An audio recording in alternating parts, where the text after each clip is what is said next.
act like I'm swimming as we're starting.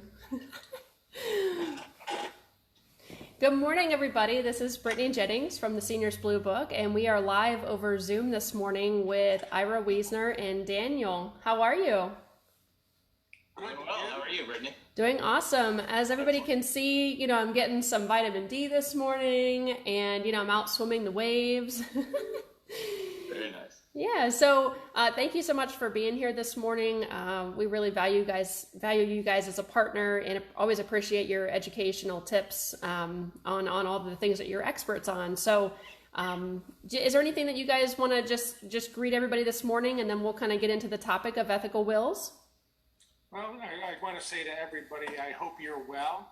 I hope you're not having cabin fever, but we're all in this sort of together, and so this is our opportunity to share some really great information with you while you're available to see it. Absolutely. And I'll just add that this is a perfect self-quarantine topic because it's something everybody can do at home. A lot of people now have time to sit. You might be dealing with your kids, everything's crazy, we're trying to homeschool, but this is a topic that you can sit down and something productive that actually you can incorporate your family in and be involved with. That's perfect. Well, I'm going to hand it over to you guys as you are going to discuss ethical wills, and I'm going to, pull myself onto the beach shoreline here and take myself out of the picture. I'm having too much fun with this. All right, guys, take it away. All right. Thank you very much. The topic today is ethical wills. And so you probably ask yourself, well, what in the world is an ethical will? You've heard about last will and testament, and that's how you leave your property when you pass away, who gets it and who manages it. There's also a living will. You've probably heard about that. Now that's a declaration as to what you would want done with life-prolonging procedures in the event of a terminal situation. These are not the kind of wills we're talking about. We're talking about really a vehicle to pass on your values, your beliefs, some of the life lessons that you've been given, dreams, some of your hopes for the future. And it's also a vehicle for implementing some forgiveness in the situation. It doesn't have a necessary form. It could be a letter, it could be a tape, it could be a video. And Daniel's going to go through some of the mechanics of how one would put one of these together. But they came out of a biblical history where people didn't have a lot of wealth. They didn't need last wills and testaments. So what they did is they wanted to leave their values. You have to be able to express them. You have to be able to tell your story and the story of those who you come from. So it gives you another opportunity to reflect on your life experiences and to sometimes reframe them. And it helps you identify what you stand for and what you believe in the most. It can help you come to terms with your mortality. But it gives you a sense of completion with your life. Now, I'll give you some examples. In a living will, I could say, I want to tell my family about how much I love them. And I could write to them and tell them all the things I've done. And we have some examples of this. For example, one living will, a person writes, "Never give up. Through having cancer, I have learned that one can't always believe the doctor who at one time only gave me 3 weeks to live. Keep fighting it, keep doing it, and be stubborn and be open to other people. Be generous with love. Through my mother and a neighbor named Gus, I've learned to have a good sense of humor. Learn to live day by day. Have acceptance of another's quirkiness." With the ethical will, what we're trying to do is get our messages down to the people we care about. Sometimes it's to tell them how much we love them. As simple as that. Sometimes it's to explain how we got to where we were. For example, why are your family living in West Florida? Why didn't you stay in Chicago? What brought you down here? Or what happened in our family? Things that go back many, many years and no one even knows why they happened. It's an explanation point. We've had them used often in times of divorce, where couples want to be able to explain to their children, well, it's not your fault and nobody's fault, and to explain to them how much they still mean. We've had them, in one case, it was very sad. It was a parent who had been very physically abused and had to flee the home. And she wrote an ethical will to her children explaining what that was about. But generally they're used when someone is looking at their own mortality and they say, you know, I really need to clean things up. And it's a nice cleanup kind of a thing. It's when you're in that kind of a situation, and then there's when you have good situations. And I'm going to give you my grandchildren example as the best way to go with this. If you have a new grandchild born, your first impulse is to run to the store, if you could find a store open at that point in time, and buy some little piece of clothing for the child. The problem is most of us forget how quickly these little kids grow. And by the time they get that little outfit, they've already outgrown it. Let's look at an alternative. What if you were to sit down at the desk and write to that grandchild of yours who's being born a letter that says, for example, let me tell you what your mom Brittany used to do, because it would drive you crazy, but she'll never tell you. Or this is how she acted with her siblings. Or this is the kind of future I hope you will have. And I am so excited that you are here in my life.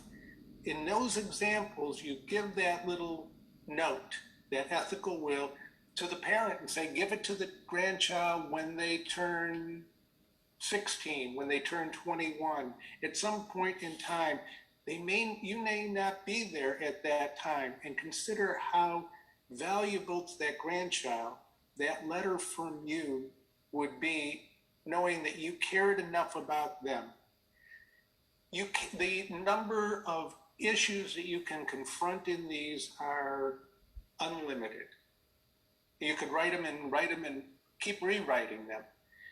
The point is, in a time like this, it's very important to get our best thoughts down. We get so very busy with all of the details and all the anxiety of everything going down. Give this time as like a respite where you can actually get down and say what's going on. And so I'm going to turn it over to Daniel, who's going to give you 3 options of approaching this, because it can be a very interesting and challenging exercise to go through. So Daniel, if you would help us look at the ways to write an ethical will. Sure, thank you, Ira. I'm going to touch on, okay, the important thing is, how do I write an ethical will or create an ethical will? Ira mentioned, it could also not just be in written form, but be in audio or video. But I think a lot of times it helps structure things if we start off in written form. So the first approach is going to be what I like to call the law student approach. This is a prepared outline, right? This gives you a set structure for how you're going to create this ethical will based on categories and subcategories. So here's I've got good main categories that you can start with, 5 main categories. Number 1, opening thoughts. Give some opening thoughts to your loved ones just to kind of set the stage for what your values and beliefs will be. Second, your actual statements of values and beliefs.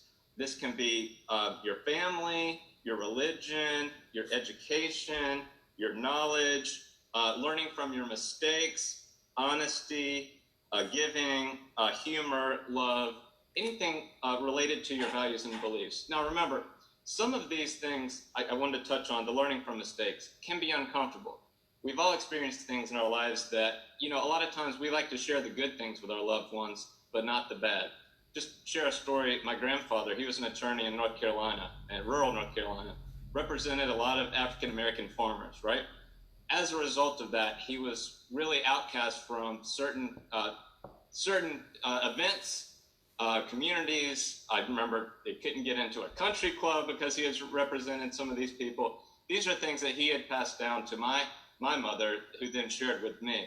But, you know, the stories that he told about how gracious that his clients were, and up until the days of their death, they would, you know, give a certain amount of their crops to him or anything they could just to try to pay him back because during that time period that he chose to step up, knowing that he was going to be shunned from society, but because it was the right thing to do. And it may be uncomfortable to talk about these things, such as, you know, racism, civil rights, etc., but very important to pass these things down so that your children and grandchildren know where you come from and your family values. So that was number 2, statements of values and beliefs. 3, lessons and reflections. The people and events that shaped you. I just mentioned my grandfather, but, you know, it doesn't just have to be family, but friends, mentors such as Ira, other people in your life who had an impact on not just your career, but you as a person. Number 4, hope for the future. Very important now more than ever, right? We're experiencing a global pandemic. People don't know how to react. We're buying all the toilet paper off the shelves, but we have to have hope for the future, right?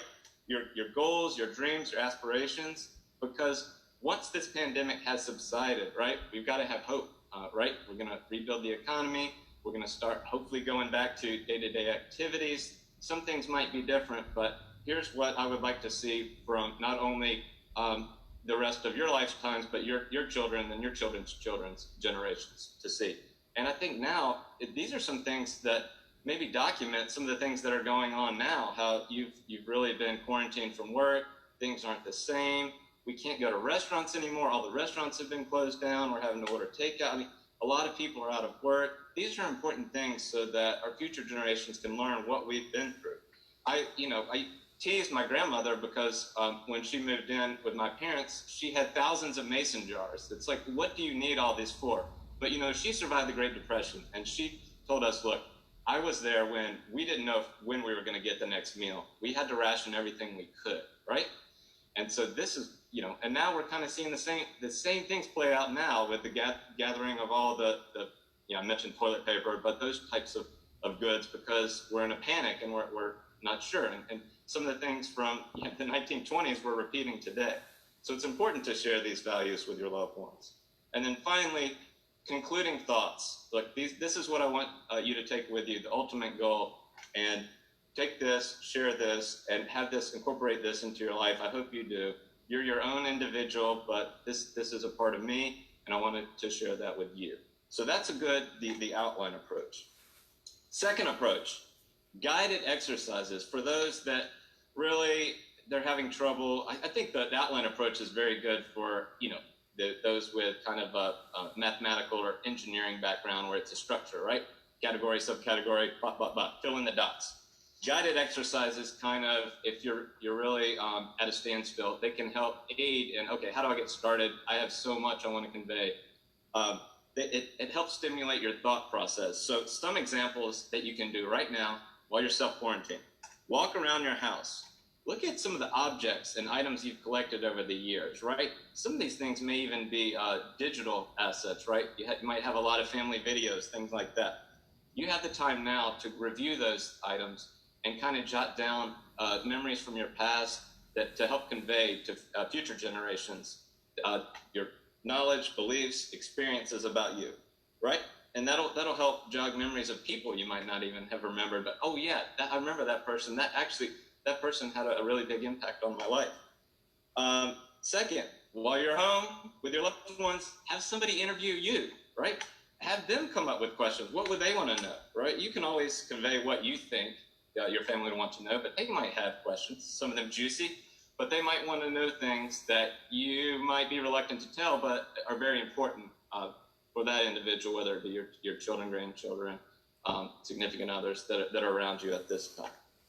And number 3, this is a great one, the blank page approach.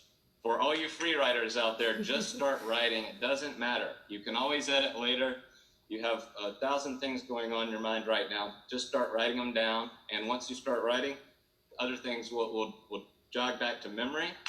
And you can really combine some of these approaches with the other, right? You can start off with maybe a blank page approach, just start writing things down, and then categorize your beliefs and values and some of the life lessons, your hopes, and start categorizing after you have a really good structure set up.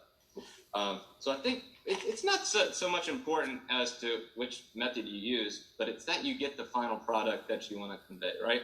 Whether it be in written form, audio form, video, you want to pass something on that's not just stuff, but it's really something to pass on that can affect future generations and how you perceive yourself, what your values are, and how you would like to see your family handle certain situations, and just going forward, be an overall good person, right?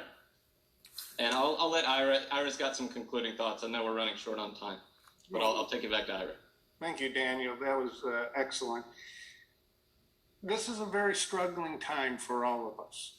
And one of the concerns I have as we go through this is time.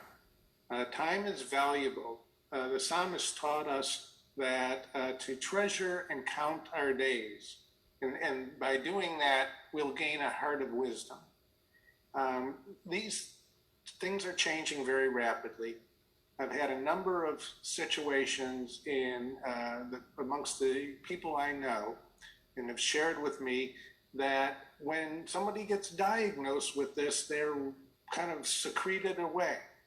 And it may be very difficult for you to connect with them again. They'll be isolated from you and you'll be isolated from them. And there may not be tomorrow to do these things. And I know this is a difficult thing to say, but I think it's important. And to take the time that we have now, certainly to work on your ethical will, but don't be stuck doing that alone.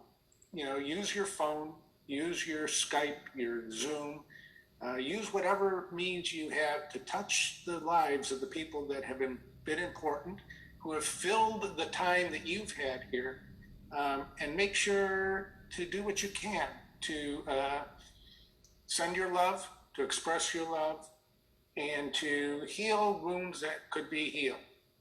This is a time for all of us to reach deep in and pull the best of us out. And so we want to let you know that we are going to be operating as efficiently as we can. We are following all CDC guidelines. We're available to our clients in whatever fashion we can be.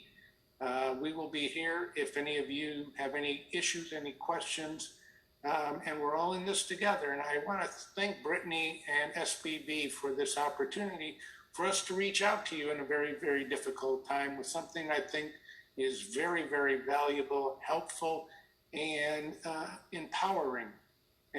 So thank you, Brittany, and thank you for your team. Oh, thank you guys so much. Hi, and I'm back. I've just been, putting sunscreen on the beach, and no, I'm just kidding. You guys did a fantastic job. I appreciate everything you talked about, because it makes me certainly think about a lot of different things that I need to do, and things that I think we all think about doing but say we don't have time for, and now is the time. So for fun yesterday, I've always wanted to learn have you guys heard of the Get Up Challenge? I've heard of the push-up challenge is big now. I've seen that. Well, months ago, even police officers in different counties and states and people all around the world were doing something called the Get Up Challenge. And it's like a little line dance type of thing.